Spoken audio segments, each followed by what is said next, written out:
From the PEP Radio Newsroom, this is the news blast for this hour. Ozzy Osbourne, the gloomy, demon-invoking lead singer of the pioneering band Black Sabbath, who became the throaty, growling voice and drug and alcohol ravaged ID of heavy metal, died Tuesday, just weeks after his farewell show. He was 76. It is with more sadness than mere words can convey that we have to report that our beloved Ozzy Osbourne has passed away this morning. He was with his family and surrounded by love.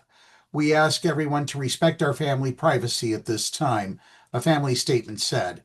In 2020, he revealed he had Parkinson's disease after suffering a fall. Either clad in black or bare-chested, the singer was often the target of parents' groups for his imagery and once caused an uproar for biting the head off a bat. Later, he would reveal himself to a doddering and sweet father on the reality TV show The Osbournes. Black Sabbath's 1969 self-titled debut LP has been likened to the Big Bang of heavy metal. It came during the height of the Vietnam War and crashed the hippie party, dripping menace and foreboding. The cover of the record was of a spooky figure against a stark landscape. The music was loud, dense, and angry, and marked a shift in rock and roll. The band's second album, Paranoid, included such classic metal tunes as War Pigs, Iron Man, and Fairies Wear Boots. The song Paranoid only reached number 61 on the Billboard Hot 100, but became in many ways the band's signature song.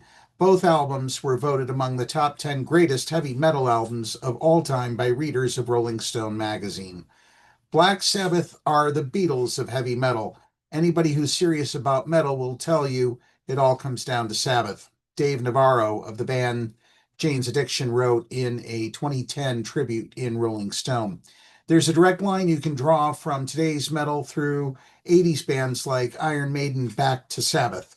Sabbath fired Osbourne in 1979 for his legendary excesses, like showing up late for rehearsals and missing gigs. We knew we didn't really have a choice but to sack him because he was just so out of control.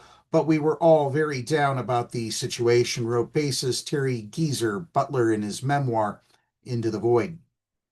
Osbourne reemerged the next year as a solo artist with Blizzard of Oz, and the following year's Diary of a Madman, both hard rock classics that went multi-platinum and spawned enduring favorites such as Crazy Train, Goodbye to Romance, Flying High Again, and You Can't Kill Rock and Roll.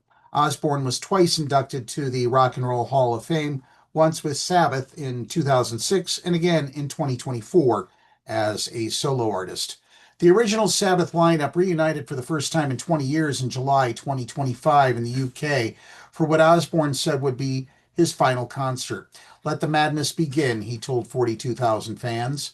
Metallica, Guns N' Roses, Slayer, Tool, Pantera, Gojira, Alice in Chains, Lamb of God, Hailstorm, Anthrax, Rival Sons, and Mastodon did sets. Tom Morello, Aerosmith's Steven Tyler, Billy Corgan, Ronnie Wood, Travis Barker, Sammy Hagar, Andrew Watt, Youngblood, Korn's Jonathan Davis, Nuno Betancourt, Chad Smith, and Vernon Reid made appearances. Actor Jason Momoa was the host for the festivities. Black Sabbath, we'd all be different people without them. That's the truth, said Pantera singer Phil Anselmo. I know I wouldn't be up here with a microphone in my hand without Black Sabbath. Osbourne embodied the excesses of metal. His outlandish exploits included relieving himself on the Alamo, snorting a line of ants off a sidewalk, and most memorably biting the head off a live bat that a fan threw on stage during a 1981 concert. He said he thought it was rubber. Osbourne was sued in 1987 by parents of a 19-year-old teen who died by suicide while listening to his song Suicide Solution. The lawsuit was dismissed. Osbourne said the song was really about the dangers of alcohol, which caused the death of his friend, Bon Scott, lead singer of AC/DC. Then Cardinal John J. O'Connor of New York claimed in 1990 that Osbourne's songs led to demonic possession and even suicide.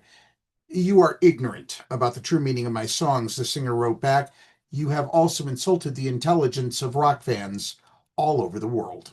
That's the news blast for this hour. If you are watching our videos on YouTube, be sure to drop a comment and subscribe to our channel.